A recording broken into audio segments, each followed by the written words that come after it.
கண்டிப்பாக வந்து 5 வருஷம் 5 வருஷத்தில் வந்து லட்சக்கணக்கான கமெண்ட்ஸ் வந்திருக்கும் ஈஸியாக. பட் படிப்பீங்கன்னு நம்புகிறேன் கமெண்ட்ஸை. கரெக்டாக உங்கள் மனசில் நிற்கிற 1-2 கமெண்ட்ஸ் சொல்லுங்களேன்.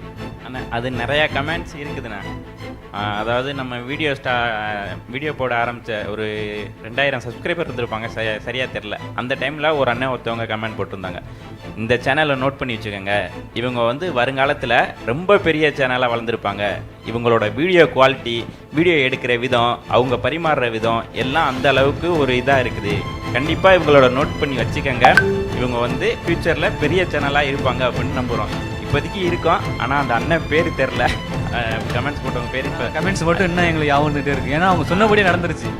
நோட் பண்ணி வச்சுருங்க, அவங்க வந்து வளர்ந்து வருவாங்கன்னு சொன்னாங்க, அதுபடியே நடந்துருச்சு.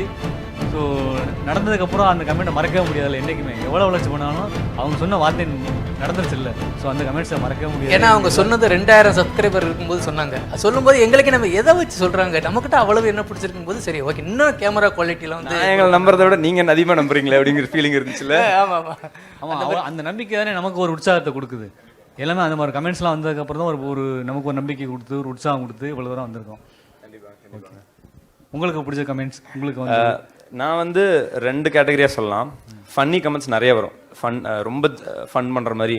இந்த பன் பரோட்டா வீடியோலாம் போடுவோம். பரோட்டானா தெரியும், அத்தனை எண்ணெய் ஊற்றினா தானேங்க பரோட்டா அப்படி வரும், அது நம்ம தப்பு இல்லை. என்னம்பாங்க, நீ ஊற்றின எண்ணெய் அளவுக்கு என் பொண்டாட்டி மேலே நான் பாசத்தை காமிச்சிருந்தா என் வாழ்க்கை நல்லா இருந்திருக்கு மேடம் அப்படிம்பாங்க. இந்த மாதிரி ஃபன்னியாக நிறைய வரும். சீரியஸானா நம்ம வந்து இந்த வசனம்லாம் ஸ்கிரிப்ட் எழுதுறோம்லங்க, அதெல்லாம் பார்த்தீங்கன்னா அப்ரிஷியேட் பண்ணி எழுதுவாங்க. இந்த கூல் வீடியோவில் இருந்து என்ன சொன்னோம், கோயிலில் இது ஏன் கூழ் ஊற்றுறாங்கன்னா பக்தியில் புத்தியும் சேர்த்தவங்க தான் நம்ம ஊருக்காரங்க அப்படின்லாம் சொல்லும்போது அதை எடுத்து கமெண்ட்டாக போடுவாங்க. அதுக்கு ஒரு 1000-2000 லைக் வரும்.